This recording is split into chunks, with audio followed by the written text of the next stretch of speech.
Amém? Você que está em casa nos acompanhando pela internet, que Deus te abençoe, te guarde, te prospere, abençoe a sua vida, abençoe a sua casa, abençoe seu ministério. Fica ligado com a gente aí, que Deus vai te pegar. Eu quero usar o mesmo texto que eu li na hora da oferta, só que eu quero ler um pouco mais.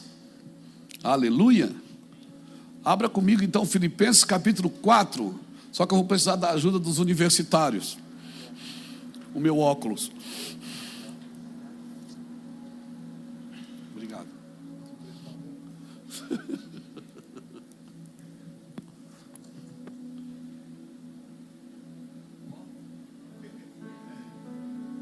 Glória a Deus, que bênção. Diz assim, Filipenses capítulo 4, versículo de 4 a 7, diz assim: alegrai-vos sempre no Senhor. Outra vez digo, alegrai-vos. Seja a vossa moderação, ou seja, que todos conheçam que vocês são amáveis, né? Seja a vossa moderação conhecida de todos os homens. Perto está o Senhor. Não andeis ansiosos de coisa alguma. Em tudo, porém, seja conhecidas diante de Deus as vossas petições pela oração e pela súplica, com ações de graças. E a paz de Deus, que excede a todo entendimento, guardará o vosso coração e a vossa mente em Cristo Jesus.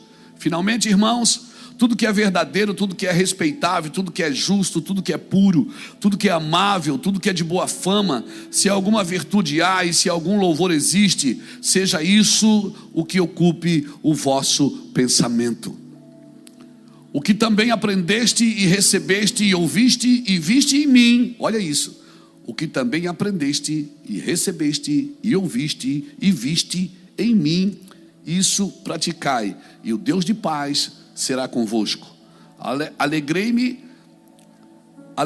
sobremaneira no Senhor, porque agora uma vez mais renovaste o meu favor, o vosso cuidado, a qual também já tinhas antes, mas vos faltava a oportunidade.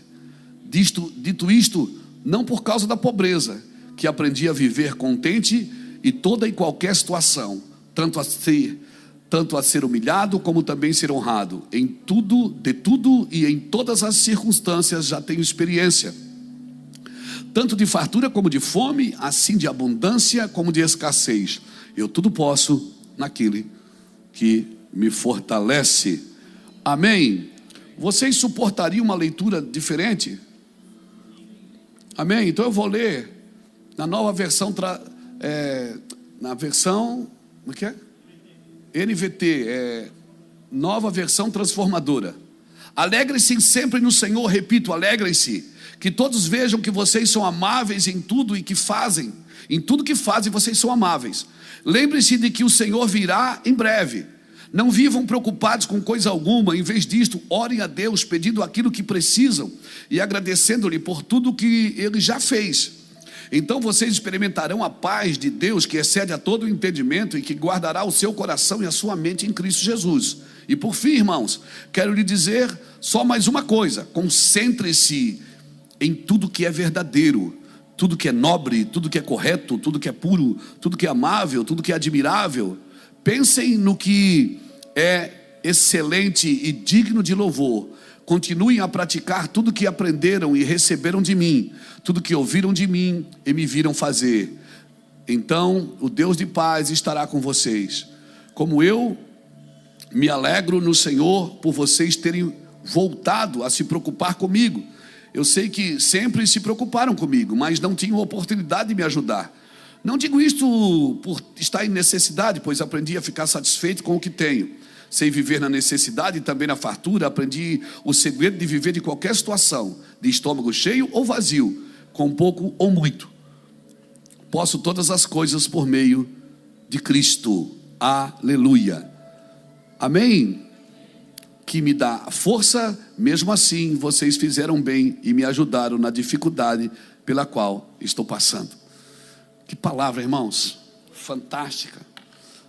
Paulo dizendo: olha, se alegrem porque vocês podem fazer, porque vocês podem ajudar. Até comigo, vocês sempre me ajudaram. Não estou falando por necessidade, mas até comigo, vocês sempre foram abençoadores. Irmãos, falar disso também é avivamento. Porque coisa boa é uma pessoa ser livre de tudo que ela tem, ser livre, não ser prisioneira daquilo que ela conquistou. Obrigado, Jesus, pela tua palavra. Quando eu falo de avivamento, eu gosto muito de usar esse texto, porque o tema central do avivamento é arrependimento. Quando a Bíblia chama os sacerdotes para chorar, e nós estamos hoje no evangelho do sacerdócio real, não é mais o sacerdócio levítico. Todos nós somos sacerdotes, amém? Todos nós de alguma forma exercemos um sacerdócio. E uma cultura, se nós queremos viver uma cultura de avivamento, nós temos que aprender a cultivar o imprevisível e o inesperado.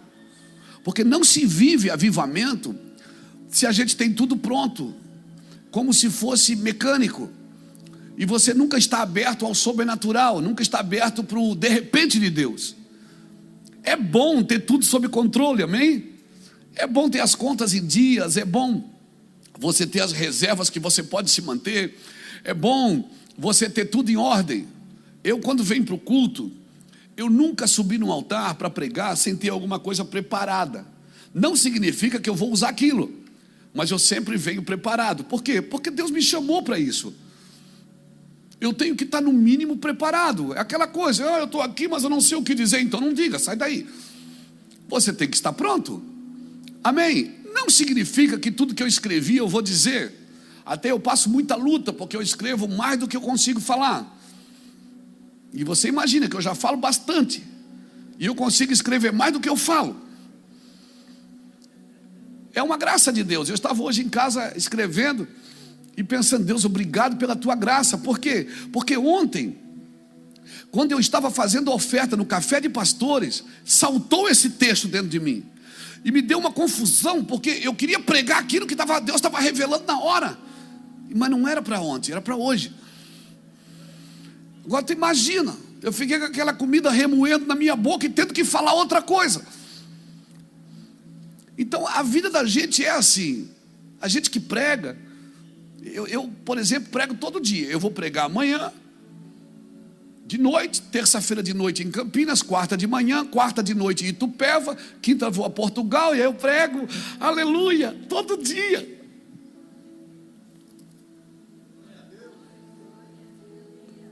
Então todo dia a gente está escrevendo, está lendo, escrevendo, lendo, orando, escrevendo, lendo, orando. Eu fico imaginando que é uma pessoa como toca um instrumento, né? A pessoa que toca um instrumento, ela deve estar todo dia dando uma dedilhadinha, não é assim? Querendo fazer uma coisinha nova. Mas irmãos, o evangelho é a mesma coisa. A gente pode até impressionar um pouquinho com a nossa sabedoria, com a nossa didática, com as nossas expressões, com as nossas ilustrações, mas querido, o evangelho é simples e prático, amém? O evangelho de Jesus é Cristo em vós, a esperança da glória. E às vezes a gente fica enfeitando demais e não consegue mostrar o Cristo vivo que existe em nós, amém, irmãos? Aleluia.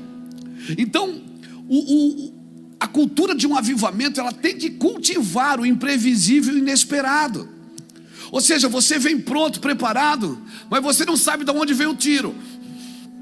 De repente você escreve uma coisa, Deus diz, não é isso, fala outra. E isso é a maravilha do evangelho, irmãos. De repente você se preparou para uma coisa, estudou, se preparou para uma carreira poderosa, e Deus diz, não é isso. E aí você fica lutando com o seu interior, se você obedece aquilo que você está pronto para viver, ou aquilo que Deus quer que você faça. Quem passa essa luta, levanta a mão. Então estamos em casa, é nós. A vida inteira eu ouvi pregadores dizendo assim, porque Josué com o povo parou na frente da muralha e gritou, uau, e a muralha caiu. Aí um dia eu fiquei pensando, será que foi o grito mesmo que derrubou a muralha? Ou foi o silêncio dos 6 dias anteriores? Porque a gente foca no ato que aconteceu, mas tem um preparo para que aquilo que aconteceu acontecesse. É ou não é, irmãos? Aleluia! Deus mandou eles ficarem em silêncio 6 dias. Eles ficaram, rodearam a muralha, ficaram em silêncio. Mas um dia Deus disse: agora no 7º dia vocês gritam. Então a gente acaba dando ênfase ao 7º dia, porque foi o dia que a muralha caiu. Mas os dias de preparação às vezes a gente não conta, mas Deus conta. Deus está contando os dias de preparação. Amém? Por isso eu quero dizer com todas as letras para você: esta leve e momentânea tribulação não está para se comparar com o eterno peso de glória. Aleluia, você está sendo preparado, a muralha vai cair em nome de Jesus. Mas você só vai dizer oh, aleluia quando cair. Aí você vai dizer assim: rapaz, eu orei, a muralha caiu. Aí esse é o perigo, a gente rouba a glória de Deus. Aí diz: eu orei, fui lá, botei a mão, Jesus fez a obra. Irmão, se Jesus quiser fazer a obra, você não precisa nem pôr a mão, você só precisa obedecer. Então 6 dias Deus disse: rodeia a muralha. 6 dias, que silêncio. Imagina, irmão, 6 dias rodeando a muralha. E Deus conhece crente, por isso que Ele botou um atrás do outro. Porque Ele disse em silêncio, porque crente conversa. Eu fico imaginando, eu conheço uns irmãos, e eles estão por aqui, que no 3º dia, se a muralha não cai, eles já ficam tocando no outro. Sabia, não vai cair. Sabia.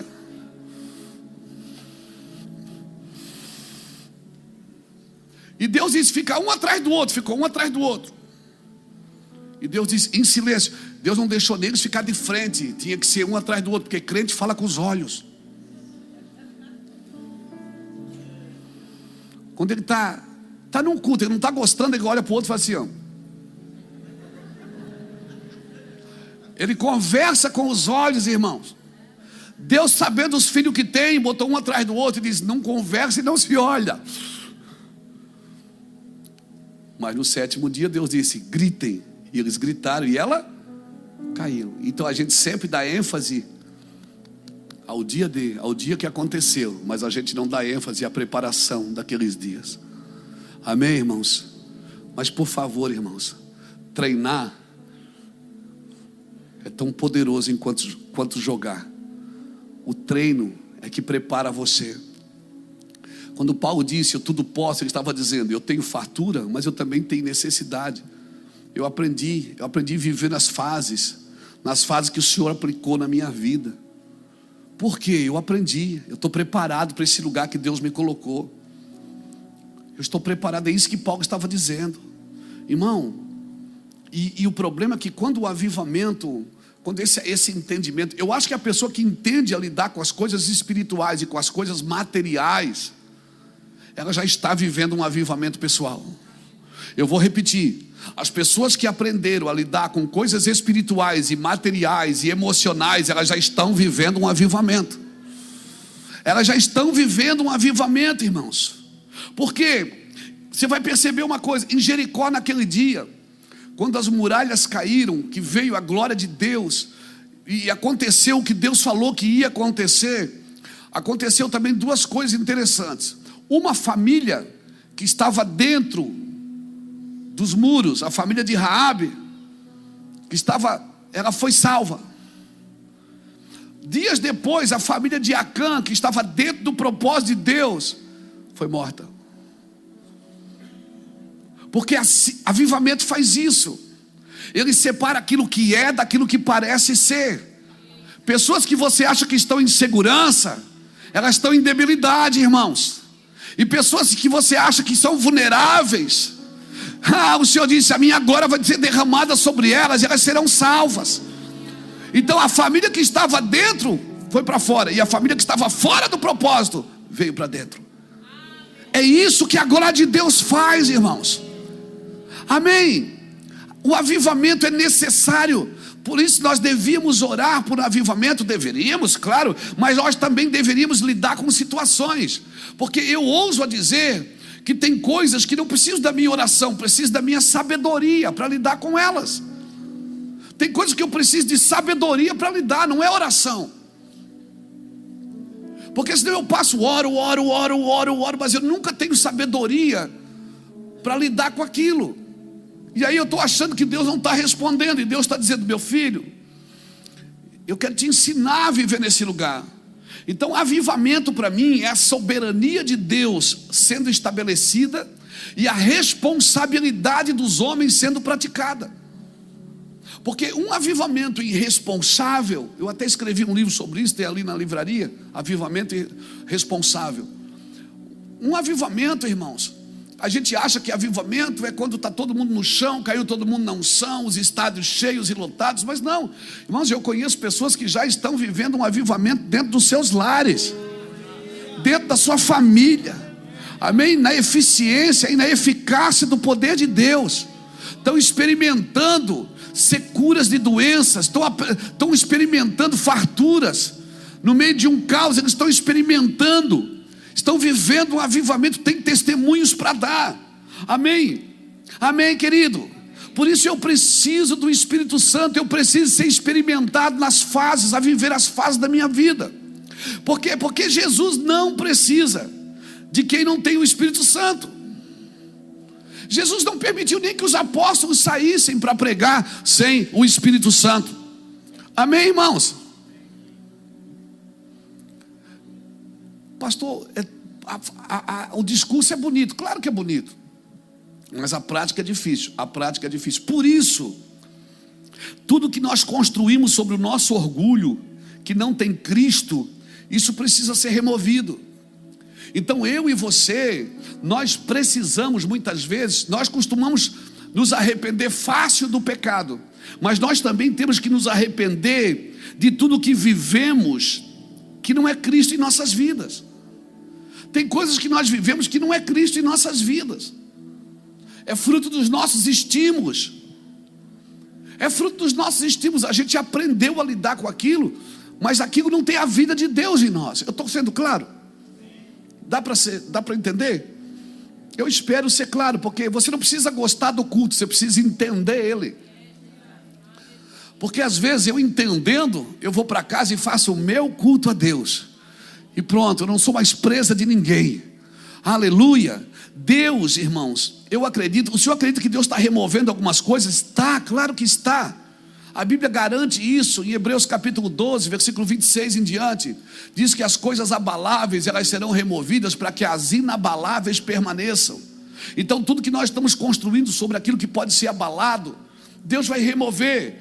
Deus está aprontando pessoas. Por isso que essa semana que passou, a gente teve muitas reuniões aqui no ministério, para os próximos dias, para os próximos anos, pensando em estruturar o ensino, pensando em estruturar a próxima igreja, e a gente tem muita fé para fazer isso. Não temos dinheiro não, amém?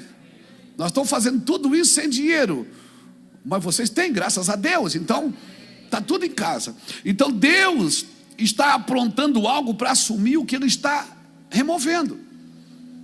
Deus, eu acredito que Ele está aprontando pessoas, preparando pessoas para assumir os próximos dias.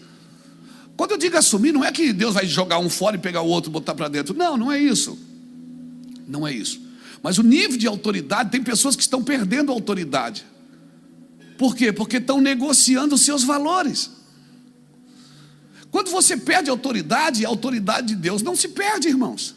Uma pessoa que vive debaixo da autoridade de Deus e ela vai perdendo a autoridade de Deus. E quando é que uma pessoa perde a autoridade de Deus? Quando Deus fala e ela não replica mais o que Deus fala, ela dá a sua opinião, e Deus mandou fazer outra coisa. Nós precisamos entender os caminhos do Senhor. Olha, Deus rejeitou Saul, não rejeitou? Rejeitou ou não rejeitou? Mas Ele removeu Saul 40 anos depois, mas Ele já tinha rejeitado. O Senhor está me dizendo que Saul trabalhou 40 anos ainda sendo rejeitado por Deus? Estou. Então, só que Martin Scott, um amigo nosso escocês, que é um profeta, ele diz que Deus dá as coisas por terminadas antes delas serem removidas. Então tem muitas coisas que Deus já terminou no mundo gospel, no mundo evangeliquez, elas já foram terminadas, elas só não foram removidas. E a gente vê elas funcionando, a gente pensa, oh, que bênção. E Deus está dizendo, não é bênção, eu já terminei com isso, só não removi ainda. Por que Deus não removeu? Deus não podia remover Saul, porque Davi ainda não estava pronto. Por isso que eu digo, tire os seus olhos daquilo que Deus está removendo e aplique os seus olhos naquilo que Deus está levantando para assumir o que Ele está removendo. Mas nós ficamos perdendo tempo com o que Deus está removendo.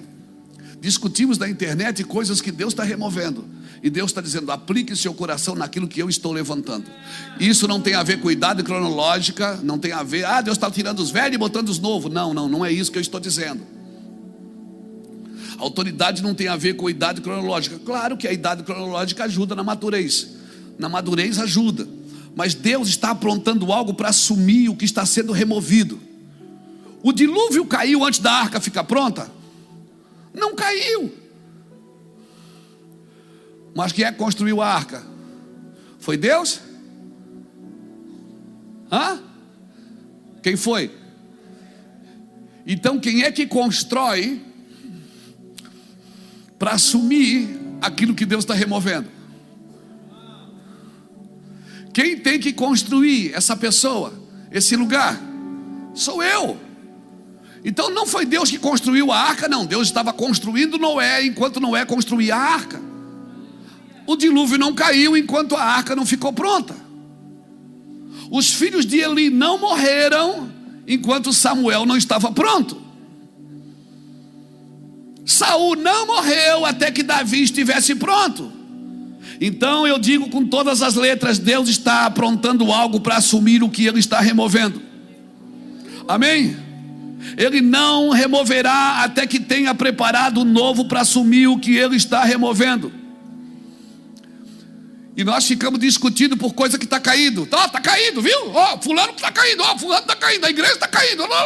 E nós estamos focados no que Deus está removendo, quando você deveria estar focado em se preparar para assumir alguns lugares que vão ficar vazios. Vão ficar vazios, pastor Saulo.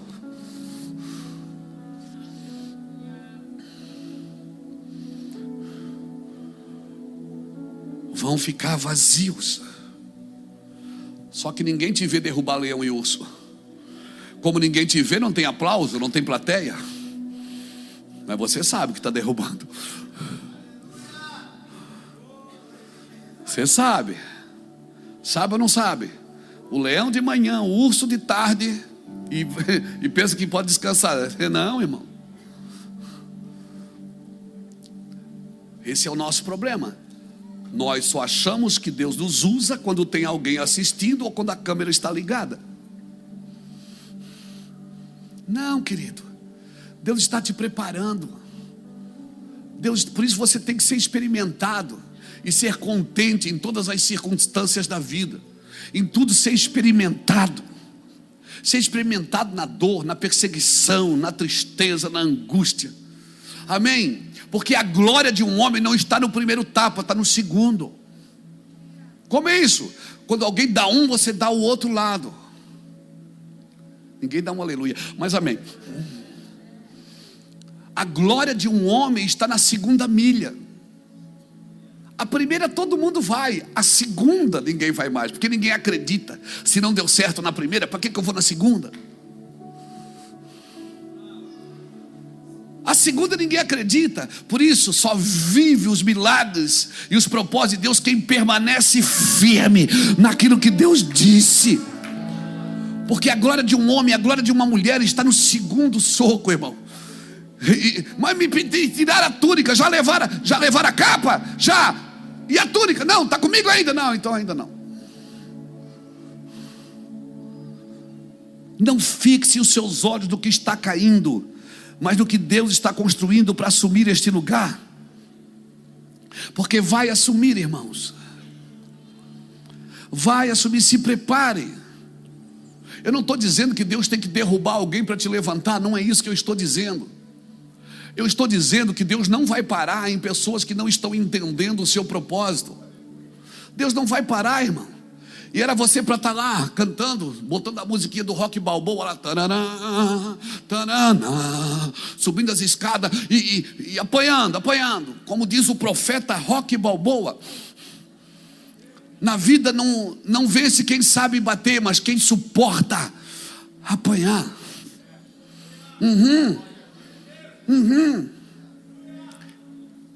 Não, irmãos, isso é para te treinar. Isso é para te treinar. Cutuca alguém que está do seu lado e canta a musiquinha para ele. Não, estou brincando.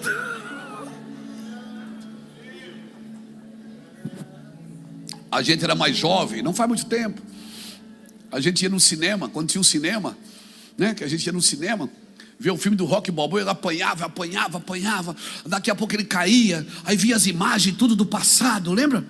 As imagens, tá, Rocky, aí daqui a pouco colocava a musiquinha, ele ficava, ele levantava assim, aí nós começávamos no cinema, já sabia que o pau ia pegar, meu filho, o mocinho ia ganhar a luta, aleluia, glória a Deus, Rocky Balboa, meu irmão, aleluia, glória a Deus.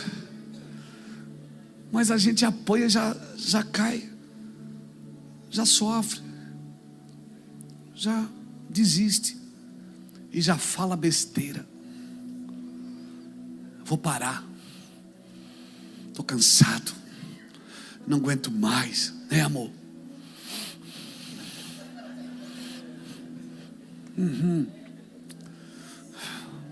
Glória a Deus.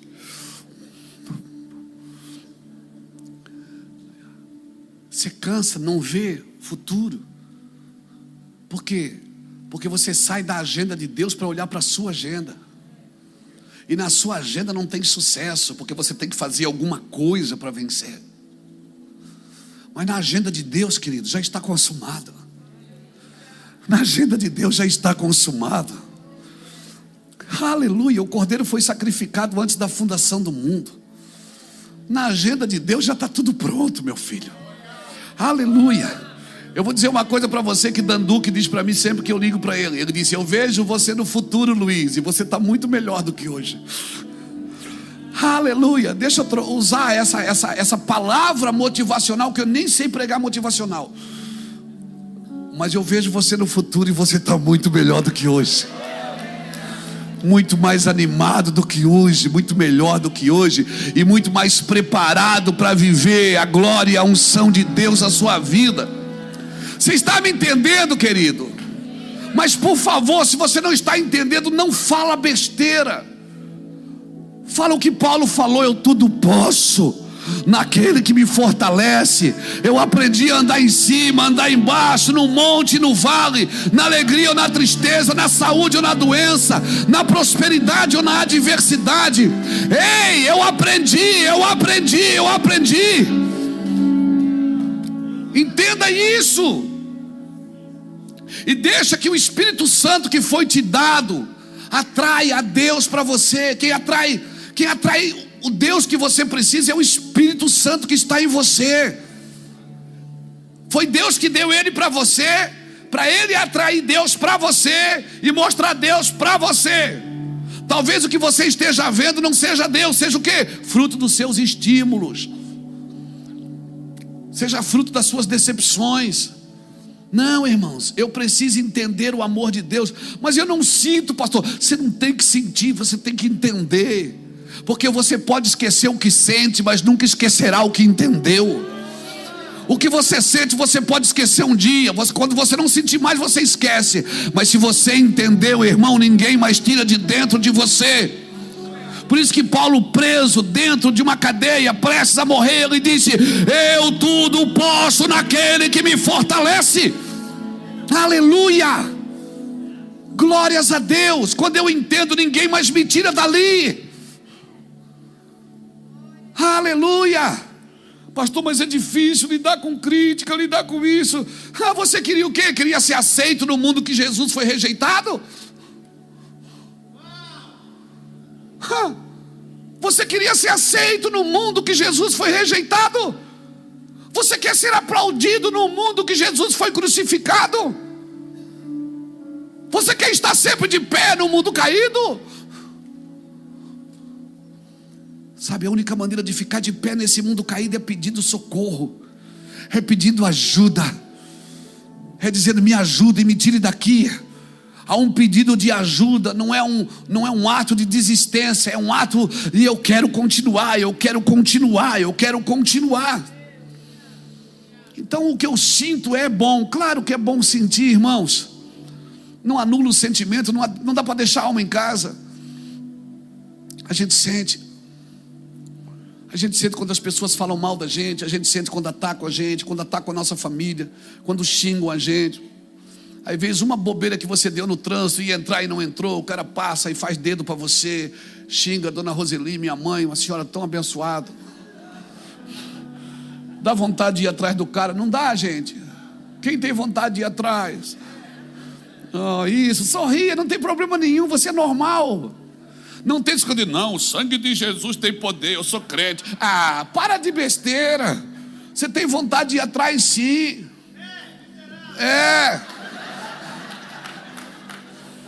Nem conheço o cara, já estou com raiva dele, não é?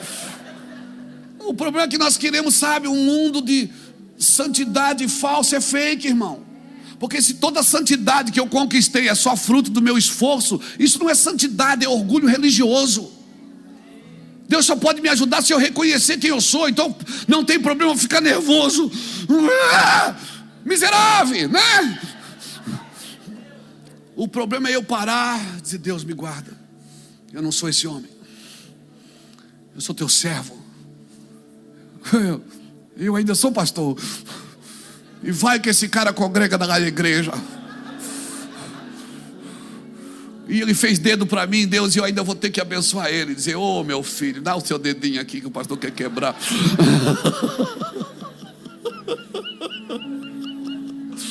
O problema é que a gente quer posar de bacana. Tá tudo certo, como é que está, meu? A gente até muda para falar de Deus, muda a voz. Como é que está, irmão? Eu estou na bênção. Uau, uau, uau. Tá nada, irmão. Está na luta, pede ajuda. Cara, me ajuda, eu sou nervoso, eu preciso de ajuda, cara, eu sou bravo.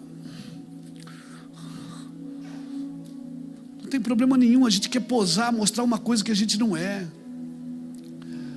Deus não procura pessoas ideais, é as reais. As reais que vão tocar o coração de Deus, que vão viver o evangelho, que vão viver a palavra. A palavra é cortante, irmãos. Por isso que todo crente precisa aplicar a Bíblia, a palavra de Deus à sua vida. Hebreus 4, versículo 12 e 13 diz assim: porque a palavra de Deus é viva e eficaz, e é mais cortante do que qualquer espada de 2 gumes, e penetra até o ponto de dividir.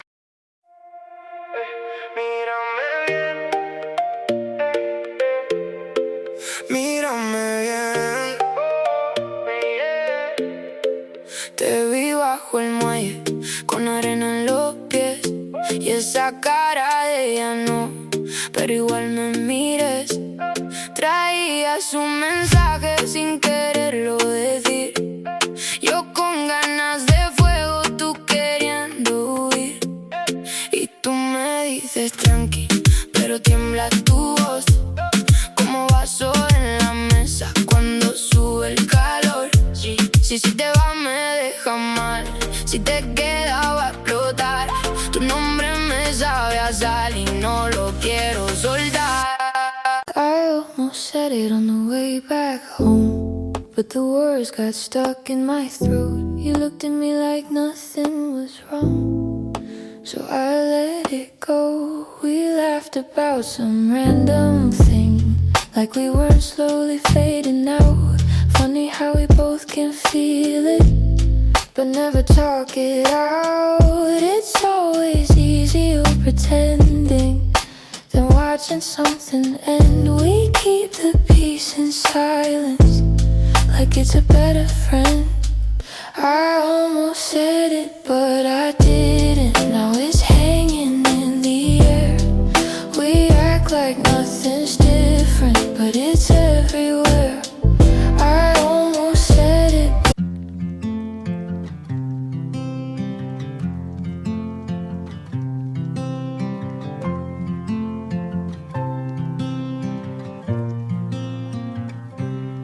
They said I'd break in heavy weather, bend too far and lose my shape.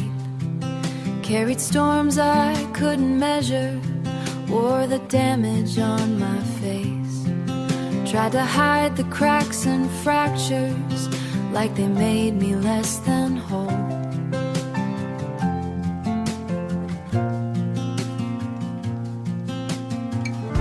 But every line just traced the map of everywhere I've grown.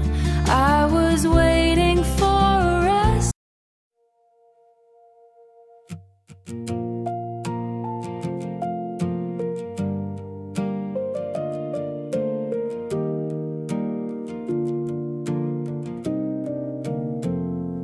We stopped finishing our sentences, left them hanging in the air. Used to talk till morning came, now there's nothing there. We kept trying out a habit, not because it felt the same.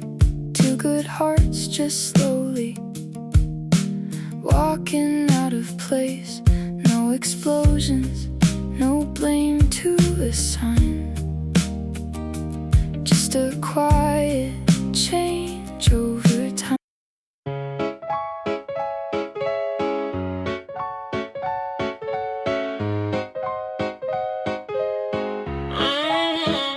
I wake up tired before the day starts. Coffee cold, same loop, restart. Everybody moving like they got a map. I'm just trying not to collapse. Notifications feel like pressure, even silence got weight now. Smiling just to look better while I'm falling through the crowd. They say you're doing fine, just keep it up, but they don't see what it costs. If this is what it takes to win, I think I'm already lost. I got a burnout halo, glowing under broken sleep.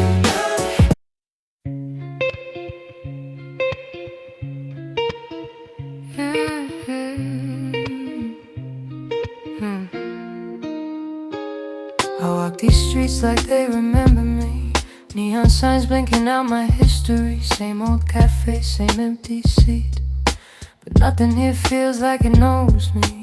Phone in my hand but I don't call back. Voices fade in the train track crack. Everybody's moving too fast. I'm stuck in a place I can't outlast it. Every corner feels like deja vu, like I've been lost here way too long. Even the silence hums your tune, but I can't tell what went wrong.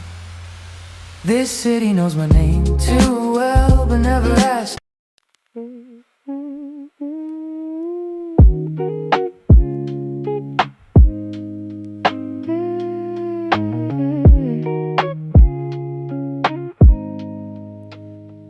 I was broke with a dream in the ballroom. Now I'm paid, but I barely got space to move. Numbers climbing like they got a life of their own. Funny how it feels quieter when you're known. Used to pray for a check just to pay my dues. Now I'm checking my soul, got less to lose. Every dollar got a story I can't erase. Every win got a shadow I gotta face. I bought time, but I sold my nights. Chased the glow, now I miss the life. What's the worth if I lose my name in the balance sheet again? What's the cost? You want a house with quiet mornings, I want airports and open sky. We talk like we're still alive, but I see it drifting in your eyes. Same love, different direction. Same truth, different design. We hold on out of connection, but we're not on the same line. Nobody's wrong, nobody's lying. Just two hearts not syncing right. We'll have to cover the timing of saying goodbye tonight. We're going in different directions. Your sunrise hits while I'm still awake. Different clocks, same ache. I trace your name on a fogged up screen like it might close the space between. Late night calls with a fragile line. Your laugh arrives just out of time. We talk like we're in the same room still. Even silence feels too real. Every mile says not enough, but my heart don't count like that. Love flies farther than the miles, through the dark, across the time. Every second draws the line. Back to you, back to you. Even worlds we can't align. I post a pic like I'm alright. Perfect light, perfect fake smile, but my room still feels too quiet. When the screen goes black at night, people say I look so fine, like they know what's on my mind. Double tap, don't read between lines. It's just noise to pass the time. I laugh in stories, not in real life. Feels easier to pretend. If I disappear for a while, would anybody even notice then? I got an offline smile that nobody sees but me. Online I look so alive, but that's not who I really be. I'm scrolling. You still ask me how I slept last night. Still leave tea by the counter light, but something in your voice feels far, even when you're standing right by. We talk about the weather first, like we forgot how hearts converse. Every word is soft and careful, like we're scared to make it worse. No fight, no storm, no breaking glass, just silence growing thick so fast. Two people learning how to stay while slowly drifting away. We're quietly falling apart. No thunder, no visible scars, just love turning into habit. And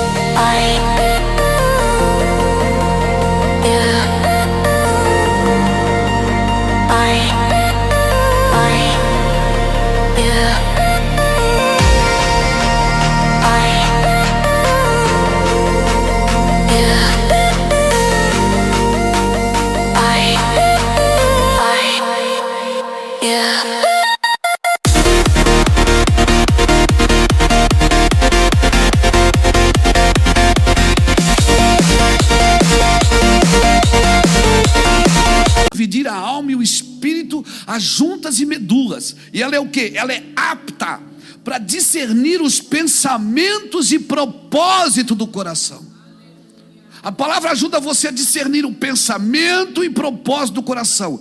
E não há, agora isso é terrível, porque não há criatura que não seja manifesta na sua presença. Pelo contrário, todas as coisas estão descobertas e patentes aos olhos daquele que temos que prestar contas. Então não adianta, quando você disfarça para o irmão, você está disfarçando para Deus também. Amém? Quando você disfarça para o irmão, você está disfarçando para Deus. Você quer vender um produto que você não é. Às vezes o casal vem brigando dentro do carro para a igreja, irmão. Chega no estacionamento da igreja, dá a mão aqui, vamos entrar na casa do Senhor. E aí passa pelo primeiro crente, a paz do Senhor, querida. Todo mundo diz, rapaz, mentira, não tem paz. E o pior, os homens mentem mais que as mulheres. Você dá a paz do Senhor e já olha para ela.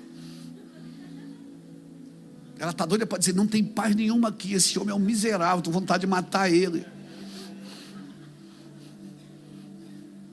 Só as irmãs agora, quem tem vontade? Não.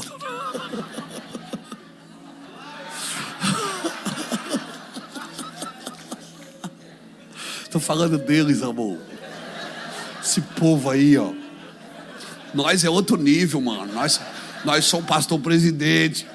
Entendeu? Estou falando desses caras aí, ó, esses caras ruins. Nós não, nós estamos na igreja do Senhor, estamos guardados.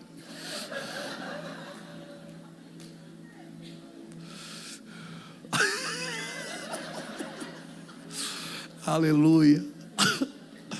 Você está me entendendo, irmão? Seja real. Você nunca vai poder dizer tudo posso naquele que me fortalece, se você não disser o que Paulo disse. Se você não disser o que Paulo disse: em tudo eu fui experimentado. E quando Deus está experimentando você, não adianta, irmãos.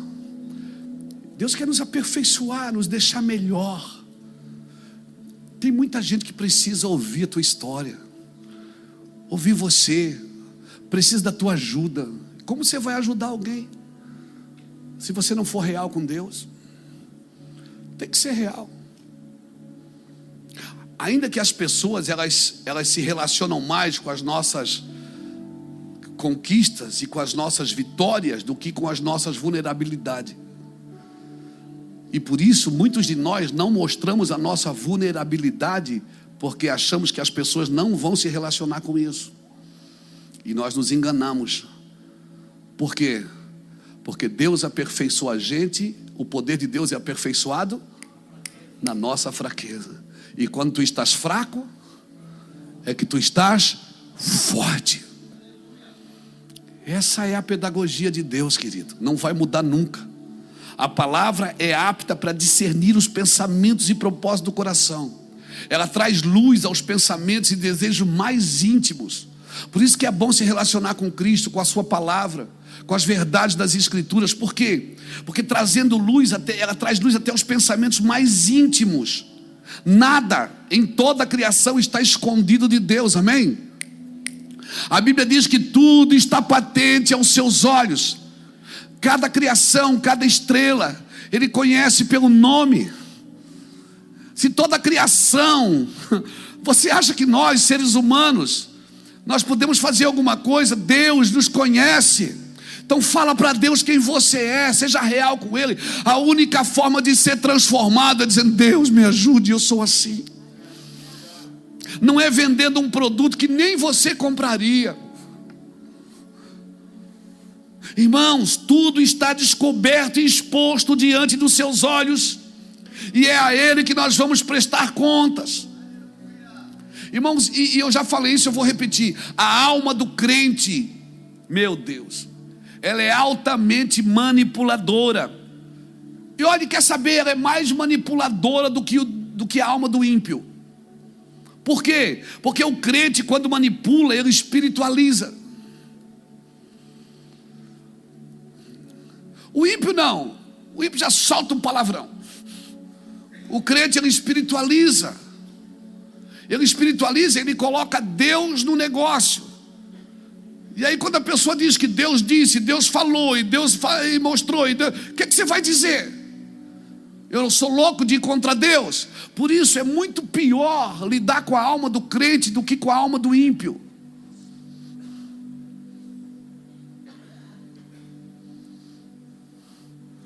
Por quê?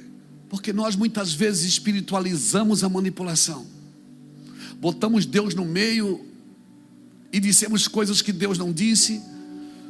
E nós trazemos Deus para a conversa como se Deus estivesse chancelando aquilo que estamos dizendo. Irmãos, reino e religião vestem a mesma roupa. Eles só não têm o mesmo espírito.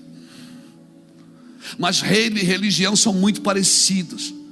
Por isso que eu posso estar vivendo uma religiosidade e achando que eu estou vivendo o reino de Deus. Amém, irmãos? A religiosidade é quando você quer ser mais santo do que Deus. Quando você quer dar ideia para Deus e declarar o que Deus gosta e o que Deus não gosta. Reino e religião vestem a mesma roupa. Agora, uma pessoa que vive no reino de Deus, irmãos, ela precisa ver esse reino, e ela precisa entrar nesse reino, porque vendo e entrando ela vai ter compromisso. Ela vai saber para onde ela deve ir com clareza. E quando você sabe para onde você está indo com clareza, você se compromete com aquilo que você está fazendo. Você vai ver muitas pessoas servindo no reino de Deus, mas na realidade não estão servindo o reino de Deus. Tem uma performance, tem uma vontade correta, tem um serviço correto, mas às vezes aquilo tem a ver comigo, não tem a ver com o reino de Deus. Eu não estou comprometido o suficiente com aquilo. Nós estamos tentando, deixa eu explicar isso melhor, nós estamos tentando entender salvação, mas de como salvar a si mesmo, não é de como salvar o outro.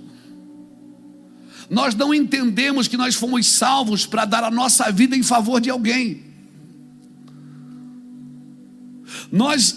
Irmão, nós não estamos entendendo. Tem pessoas que elas alcançaram um lugar em Deus, vão crescendo, vão crescendo, vão crescendo. Glória a Deus, você tem que crescer mesmo na graça e no conhecimento.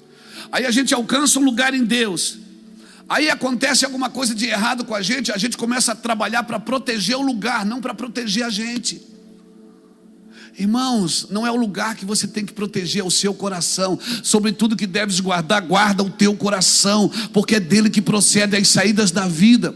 E a Bíblia diz como você guarda o coração. É Provérbios 4:23? É Provérbios 4:23? Bota aí para mim Provérbios 4:23. Acima de todas as coisas guarde seu coração, pois ele dirige o rumo de sua vida. Versículo 24. Evite todas as conversas maldosas. Como é que você guarda o coração? Evitando conversa maldosa. Segundo, afaste-se das palavras perversas. Olhe sempre para a frente, mantenha os olhos fixos no que está diante de você. Estabeleça um caminho reto para seus pés. Permaneça na estrada segura. Não se desvie nem para a direita nem para a esquerda. Não permita que seus pés sigam o mal. Meu filho, preste atenção à minha sabedoria, e eu sabei o meu conselho prudente. Guarda o coração, ele está dizendo. Sabe como que você guarda? Evite conversas tolas, maldosas. Evite algumas coisas erradas, de preferência tudo. Então a chave da sabedoria consiste em distinguir, ou seja, em discernir o que realmente eu quero da vida e o que realmente Deus quer para a minha vida. Porque o sábio, irmão, ele vai distinguindo no caminho. O tolo mistura tudo. Quando a Bíblia fala de reino, ele acha que está falando de salvação. Quando fala de salvação, ele já está falando de reino. A gente quer entender salvação para salvar a si mesmo. Ei, você não precisa salvar a si mesmo, Jesus já te salvou. Você precisa entender salvação para salvar o outro, para ajudar o outro, para dar a sua vida. Mas eu fui salvo, agora você dá a sua vida por alguém.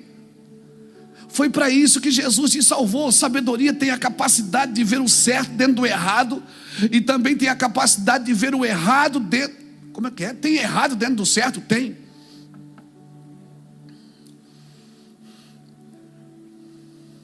Sabe, essa semana eu estava orando, dos períodos ali de oração, Jesus falou assim para mim: Luiz, você acredita que eu posso ser glorificado numa coisa que você fez errado? Eu disse, claro que não. Ele disse, mas eu posso. Eu disse, como? Ele disse, se você se arrepender.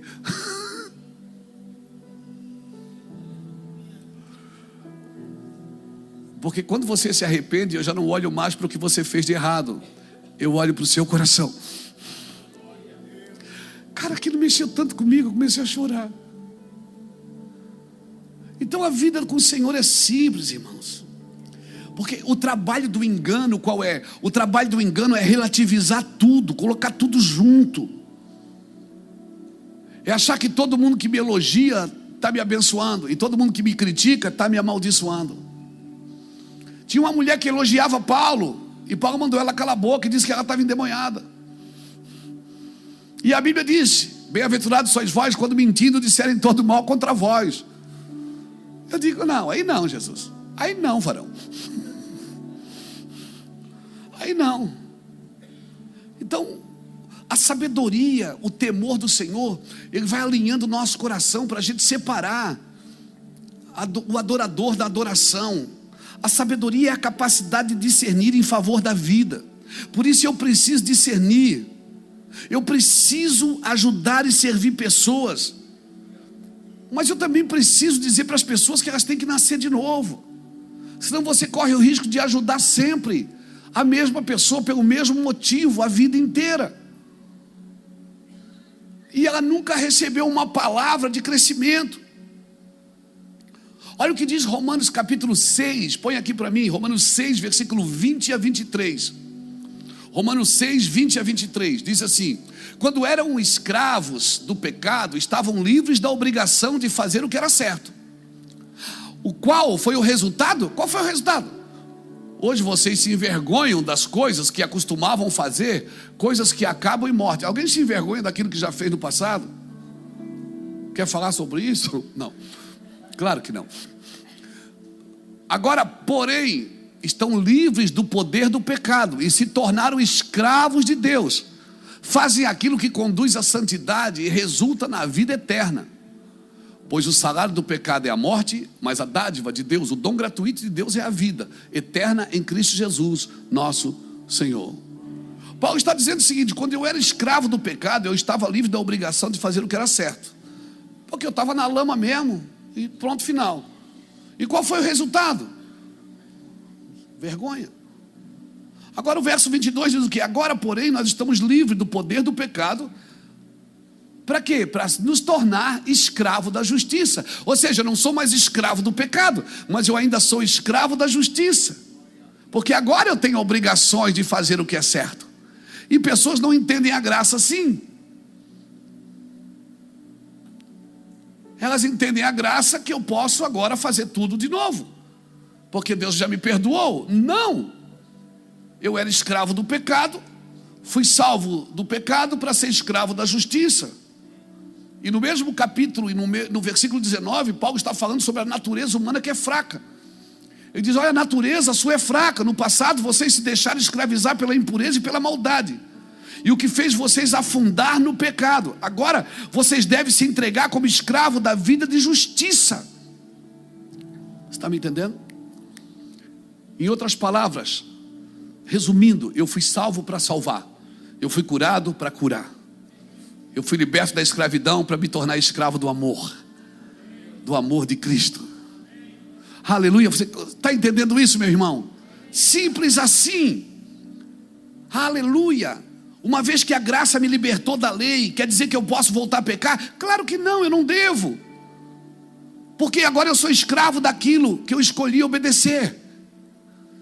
Eu era escravo do prazer, eu era escravo do desejo, eu era escravo do pecado. Agora eu sou escravo daquilo que eu escolhi obedecer, e eu escolho obedecer a Cristo.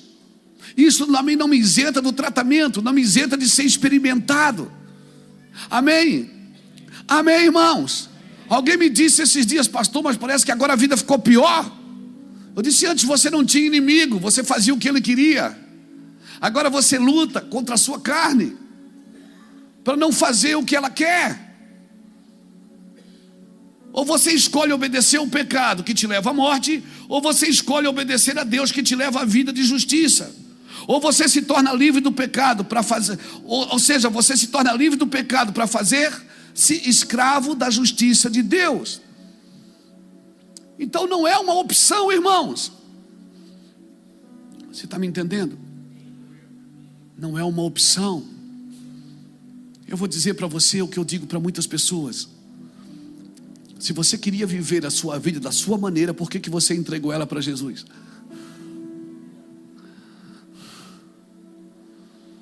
Se você queria viver do seu jeito, da sua forma, por que você entregou sua vida para Jesus?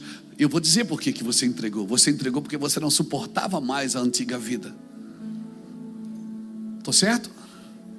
Estou certo? Aleluia. Quanto tempo faz que você não chega bêbado em casa? Quanto tempo faz que você não chega drogado em casa? Quanto tempo faz que você não trai o seu cônjuge? Quanto tempo faz que você não toma nada de ninguém? Quanto tempo faz que você não pensa mal dos outros sem lutar para se livrar disso? Quanto tempo faz que você não abre a sua boca para condenar, para amaldiçoar? Contabilize. De quem realmente eu mereço ser escravo? Da morte ou da vida? Aleluia. Amém, irmãos? E aí tem pessoas, eu até falei isso ontem aqui no Café de Pastores, Deus é criador, é ou não é? Mas tem pessoas que usam Ele como criado, para tirar a sua dor. Ou seja, tem gente que ainda acha que Deus cria dor. Tem pessoas que criam a dor, a sua própria dor, obedeceram, fizeram escolhas, criou uma dor, agora está usando Deus como criado para tirar a dor que Ele mesmo criou. Deus é criador, irmãos. Não significa que Ele não faz a ferida e também sara. Não significa isso. Se Ele faz a ferida, Ele sara. Mas se quem faz a ferida sou eu, Ele também sara, pastor? Sara. Mas Deus não é meu criado. Ele não é meu criado. Ele é o criador. Então, por favor, entenda isso e peça ajuda, irmãos. Peça ajuda. Ontem nós estávamos com essa casa cheia de pastores aqui, pastores que vêm de vários lugares do Brasil, onde ainda tinha menos pessoas, porque por causa das eleições hoje, eu acredito que muitos não puderam vir para poder estar nas suas cidades hoje. E eu falei para eles: sabe, pastor, uma das coisas mais corajosas que você vai falar para alguém na sua vida é: me ajude. E todos aqueles que pedem ajuda e se deixam ser ajudados, porque às vezes o camarada pede ajuda, mas não se deixa ser ajudado, estão de pé. Todas as pessoas que pedem ajuda e se deixam ser ajudados estão de pé. Por quê, irmãos? Porque Deus, Ele te ajuda, e Ele sempre tem pessoas que vão te ajudar também. Então eu queria deixar essa palavra para você. Guarde essa frase: eu tudo posso. Esse cara estava preso quando falou isso. Uma das últimas cartas que ele escreveu, teologicamente conhecido como a Carta da Alegria, porque muitas vezes nesta carta de Filipenses ele diz: alegrai-vos comigo no Senhor. Um homem que entendeu a razão da sua prisão, entendeu a razão da sua morte, entendeu a razão das suas perseguições, das suas cadeias. Ele entendeu, irmãos. Amém, irmãos? Ele entendeu. Guarde essa palavra: tudo posso naquele que me fortalece. Quando você tiver de frente com alguma situação e você não saber como resolver, fecha os olhos e ora. A não ser que você esteja dirigindo, e daí você fecha e não abre mais.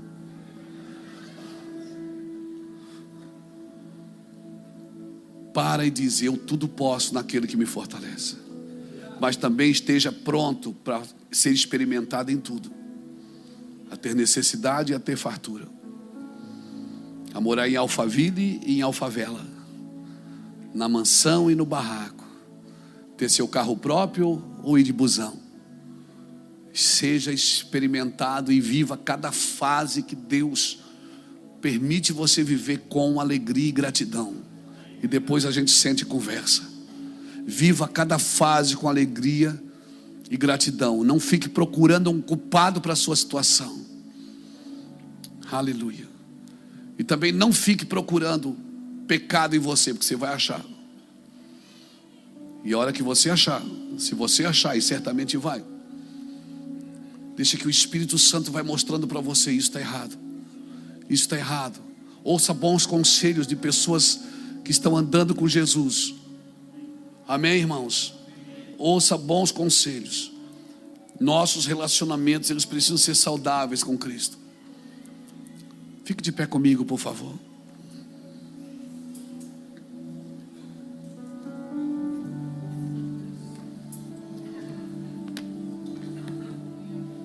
Aleluia. O culto hoje parece de doutrina, né? Culto de doutrina, não é? Quem já foi nas terça-feiras no culto de doutrina? O culto hoje parece cultos de doutrina. Não parece, gente? Mas deixa eu te falar uma coisa: Eu acredito que você entendeu. Você entendeu? Então Deus não vai baixar o sarrafo.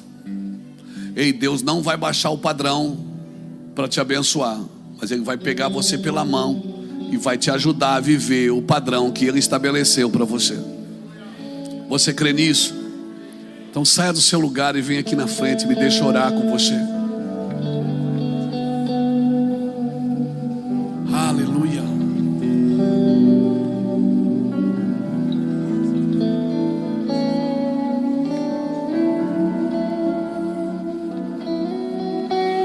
Sim, Senhor. Se alegrem por isso. Se alegrem por serem participantes das aflições de Cristo. Se alegrem por serem participantes das aflições de Cristo. Se alegrem por isso, irmãos. Se alegrem. Se alegrem por isso. Glória a Jesus. Glória a Jesus. Glória a Jesus. Aleluia.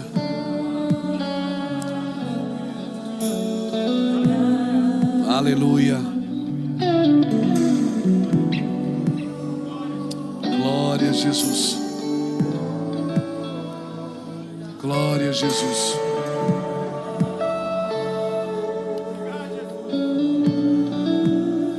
Glória a Jesus. Obrigado, Senhor, pela Tua palavra. Nós adoramos o Teu nome, Senhor.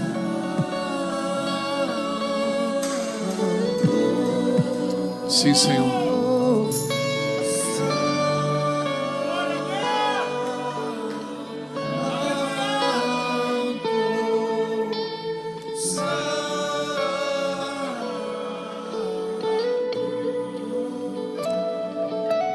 Em tudo eu sou experimentado.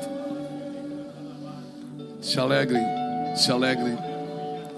Se alegrem por serem participantes com Cristo.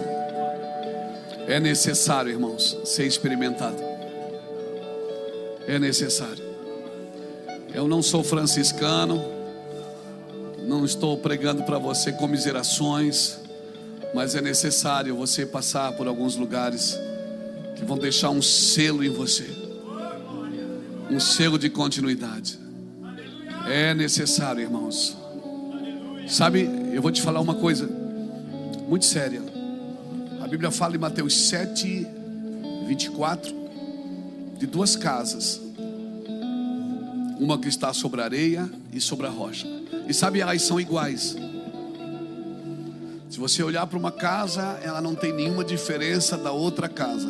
A que está na areia e a que está na rocha. Até que venha a chuva. Até que sopre os ventos que dão contra aquela casa. Aí você vai ver a casa que suporta mais. Um homem que se guarda para Deus, uma mulher que se guarda para Deus, ela não tem nenhuma diferença de uma que não se guarda, de um que não se guarda. A diferença tem quando chega a cova dos leões. A diferença tem quando vem as aflições. Quando tudo coopera para o mal e para você está bem. Então não tem diferença. Não se comparem. Pessoas que se guardam para Deus não tem diferença das pessoas que não se guardam. Até que vem a aflição. Até que a aflição bate naquela casa e a pessoa sabe lidar com a situação. Então deixa Deus se preparar, irmãos. Deixa Deus se preparar. O que vale é o quanto você suporta viver nesse mundo caído. O que vale é o quanto você suporta viver nesse mundo caído. Você não é o que as pessoas dizem que você é, e nem o que elas pensam. Sejam livres disso. Sejam livres de críticas e de elogios. Seja livre. Seja livre de todos para poder servir a todos. Amém, queridos? Quero deixar essa palavra para você, né? Essa palavra para você. O Brasil hoje viveu eleições. Irmão, não vai mudar nada, irmãos. Não vai. Por quê, pastor? Porque a esperança de Deus não está nos governos. A Bíblia diz que todo governo se dobrará um dia diante dele. E ele vai vir com o seu governo.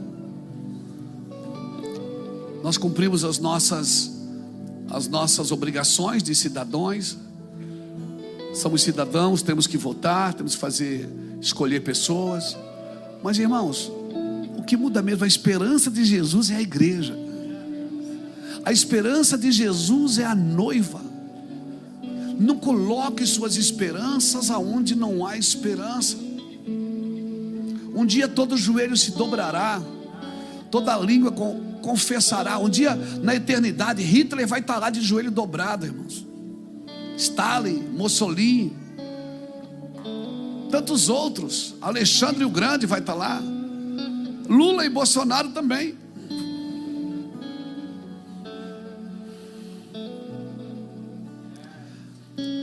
Sabe, coloque a sua expectativa no Senhor, porque aqueles que fazem a vontade de Deus, eles permanecem para sempre. Amém, querido? Amanhã à noite eu vou continuar essa palavra sobre relacionamento com Deus e com os homens. Pai, nós abençoamos essa noite. Abençoamos, Senhor Deus, a vida de cada um que está aqui presente. Abençoamos cada homem e cada mulher que veio nesta noite por causa da Tua presença e da Tua palavra. Nós oramos para que eles vão e achem, Senhor Deus, o seu lugar em Ti. Eu oro para que eles se tornem muito melhor do que hoje. Eu oro para que eu me torne melhor do que hoje. Que amanhã nós estejamos muito melhores, Senhor. Eu oro para que a Tua graça, que o Teu poder e que a Tua unção seja despejada sobre nós, debaixo de graça e sabedoria e unção. Senhor, guarda-nos.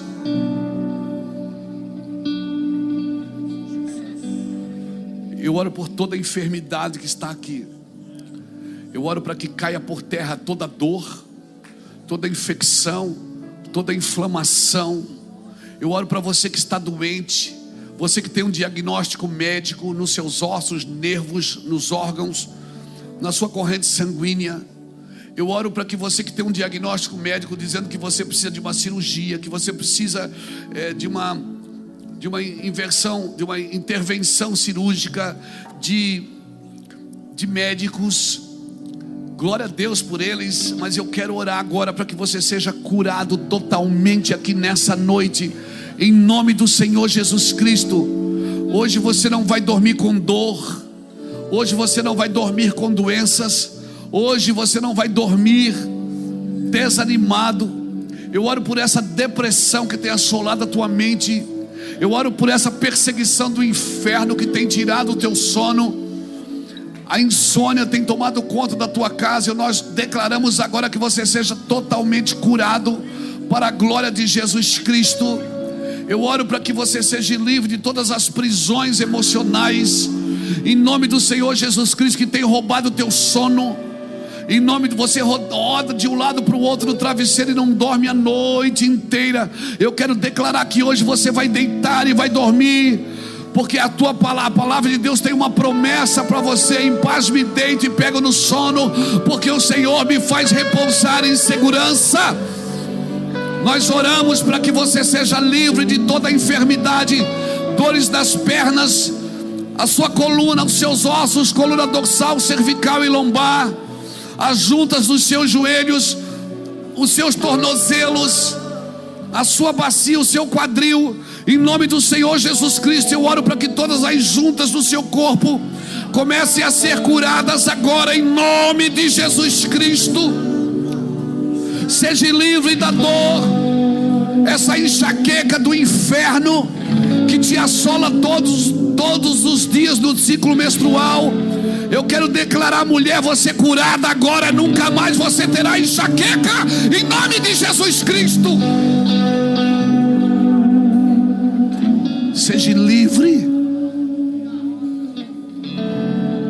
Você que tem cirurgias marcadas, você que está com problema no seu pulmão, no seu fígado, na vesícula, no coração, nos rins, no estômago, no intestino, Nós declaramos você totalmente curado agora para a glória de Jesus Cristo, curada para a glória de Jesus Cristo. Você que tem uma enfermidade no seu ventre que te proíbe, que te impede, não te proíbe, mas te impede de gerar filhos, seja curada agora em nome de Jesus Cristo. Em nome de Jesus Cristo, seja livre agora. Você que está com problema de visão, de audição, você que está esquecendo de tudo, sua mente tem sido assolada. Você que já tem casos de Alzheimer na sua família, isso tem assolado você com medo. Eu quero declarar você livre em nome do Senhor Jesus Cristo. Nada vai tocar a sua mente, o seu cérebro, em nome de Jesus. Seja curado agora para a glória de Jesus, amém. Vocês vão ouvir testemunhos disso em nome de Jesus. Levanta as duas mãos para o Senhor, bate palma lá no alto. Que Deus te abençoe.